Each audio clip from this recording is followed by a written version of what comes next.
Halo adik-adik, jumpa lagi di channel Five and Chemistry. Di video kali ini, saya akan menjelaskan kepada kalian tentang salah satu topik materi kimia kelas 11 semester 2, yaitu tentang hidrolisis. Lebih tepatnya lagi, lebih detailnya lagi, di video kali ini saya akan mengajarkan kepada kalian tentang bagaimana cara menentukan asam basa penyusun atau pembentuk dari suatu garam.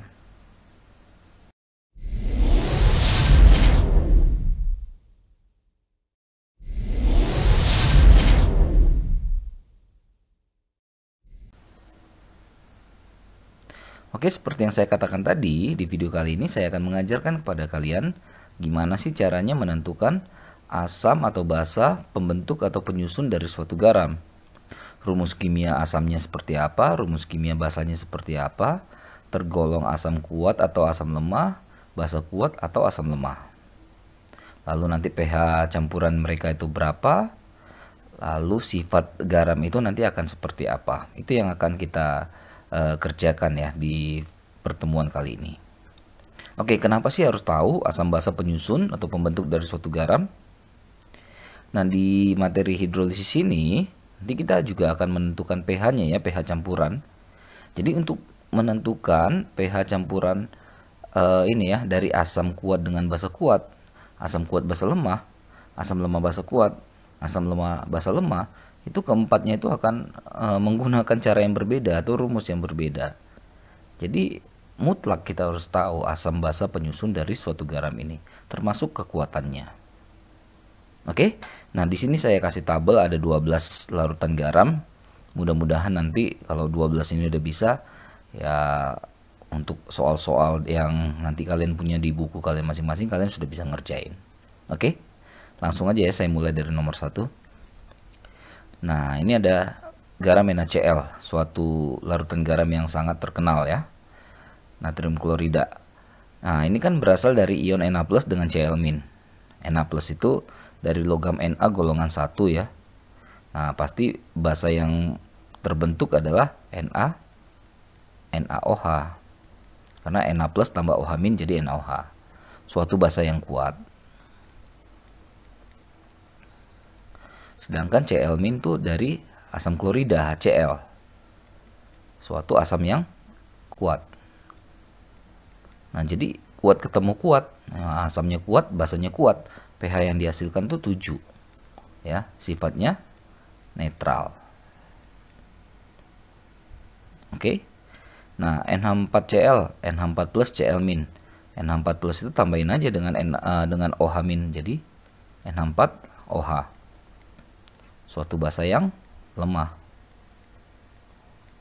Cl- tadi sudah ada di atas, ikuti aja HCl, suatu asam kuat. Nah, ini kan yang dominan adalah asamnya ya, asam yang kuat, maka di sini pH-nya lebih kecil dari 7. Dia bersifat asam. KNO3, K plus NO3-. K itu golongan 1, jadi ketemu OH- jadi KOH. Suatu basa yang kuat. NO3- dari asam nitrat HNO3, suatu asam yang juga kuat. Nah, kuat dengan kuat, pH 7, sifat netral. KCN, K-nya KOH, basa kuat. Cn-, tambahkan aja H+, jadi HCN. Suatu asam yang lemah. Nah, yang dominan kan yang basanya ya, basa kuat, jadi pH-nya lebih besar dari 7. Sifatnya basa. Lanjut, Li golongan 1 ya. Jadi akan membentuk LiOH basanya, suatu basa yang kuat. CO3 2- itu berasal dari asam karbonat, H2CO3. Suatu basa yang lemah. Nah, basa kuatnya akan dominan, lebih besar dari 7 pH-nya, sifatnya basa. Na3PO4, Na sama aja seperti yang di atas ya. NaOH, suatu basa kuat. PO4 3- berasal dari asam fosfat, suatu asam yang lemah. Maka yang kuat basanya itu akan dominan ya. Lebih besar dari 7, pH-nya bersifat basa. Lanjut CH3COOK, CH3CO- dengan K+. K-nya akan membentuk KOH, suatu basa kuat. Lalu CH3COO-nya tambahkan H+, jadi CH3COOH, asam yang juga sangat terkenal ya, asam cuka, suatu asam yang lemah. Yang kuat itu adalah basa, maka di sini pH-nya lebih besar dari 7, bersifat basa. AlCl3, Al3+ ya. Jadi kalau Al3+ ya OH-nya kasih 3 juga nih. Ya, suatu basa yang lemah. Jadi kalau logamnya golongan 1 dan 2 itu akan cenderung menghasilkan basa kuat ya. Nah, ini Cl- sama aja kayak yang di atas, HCl, suatu asam yang kuat. Jadi yang dominan asamnya, pH-nya lebih kecil dari 7. Sifatnya asam. K2S, kalau K ya ikuti aja yang di atas, KOH, basa yang kuat. S2- berasal dari asam sulfida, H2S, asam yang lemah. Yang kuat itu adalah basanya, jadi dominan dia ya, lebih besar dari 7, bersifat basa.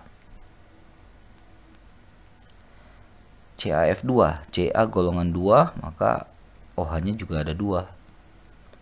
Suatu basa yang kuat. F- ya, berasal dari HF, asam fluorida ya, suatu asam yang lemah. Maka yang kuat adalah basanya, lebih besar dari 7, sifatnya basa. NH42SO4 dari NH4+ ya, NH4OH, suatu basa lemah. Dengan SO4 2-, asam sulfat ya, H2SO4, suatu asam yang kuat. Nah, jadi yang kuat asamnya, pH lebih kecil dari 7, sifatnya asam. Yang terakhir, nah ini sudah ada nih di atas nih, bisa dilihat-lihat di atas ya. NH4+ nya akan ketemu OH- jadi NH4OH, basa yang lemah. CH3CO- ketemu H+, CH3COOH, asam yang lemah. Nah, kalau sama-sama lemah, pH-nya itu biasanya akan 7 ya. Ya, tapi sifatnya itu nanti dan pH itu sendiri akan ditentukan dari besarnya harga Ka atau Kb dari masing-masing asam dan basa penyusunnya. Kalau asamnya Ka-nya itu dengan Kb dari si basa itu sama, maka pH-nya akan tepat 7. Kalau Ka-nya lebih besar dari Kb, maka pH-nya akan cenderung ke asam. Kalau Kb-nya lebih besar dari Ka, maka pH-nya cenderung ke basa. Jadi ini tergantung ke harga Ka atau Kb-nya sifatnya itu. Ya, jadi seperti yang saya katakan tadi ya, kalau dia asam basa penyusunnya itu kuat-kuat, kuat lemah, lemah kuat, dan lemah lemah, itu akan menghasilkan pH yang berbeda. Jadi mutlak ya, pemahaman tentang mana asam kuat, mana basa kuat itu harus memang sudah dikuasai untuk anak kelas 11. Oke? Jadi mudah-mudahan bermanfaat ya. Di video selanjutnya nanti saya akan bahas lagi bagaimana reaksinya, reaksi hidrolisis dari masing-masing garam ini. Jadi nanti perhatikan juga atau main juga ke channel ini untuk melihat video lanjutannya. Oke, semoga bermanfaat, semoga dapat membantu terutama buat kalian yang sedang mempelajari materi hidrolisis ini. Sampai jumpa dan bye-bye.